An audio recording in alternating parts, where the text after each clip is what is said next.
એક સમય માણસનો એવો હોય કે એક ટાઈમ સુધી તમને કોઈ ઓળખતું ન હોય, તમે જ્યાં જાવ્યા તમારે તમારી ઓળખાણ આપવાની, તમારે હાથ જોડીને તમારી જગ્યા માંગવાની. હુઆ यूं કે એક વક્ત તક મેં અકેલા ચલા, ફિર હુઆ यूं કે મેરા નામ ચલને લગા.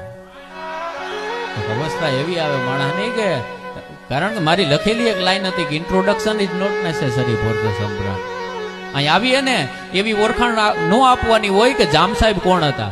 અહીં આવીએ ને તમારી સામે એ વાત ડિસ્ક્રાઇબ કરવાની ન હોય કે મોહનદાસ કરમચંદ ગાંધી કોણ હતો. અહીં આવીએ ને એ ન કહેવાનું હોય કે દેવાજ બોદર કોણ હતા. અહીં આવીને એ ન કહેવાનું હોય કે સરદાર વલ્લભભાઈ પટેલ કોણ હતો.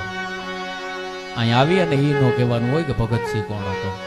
એટલે મેં, કારણ કે માણસના વજૂદમાં એટલી ત્રેવડ હોય, માણસના અસ્તિત્વમાં એટલી ત્રેવડ હોય, એટલે મેં લખ્યું હતું કે introduction is not necessary for the some brand, some things are just name is Enoch Biradar.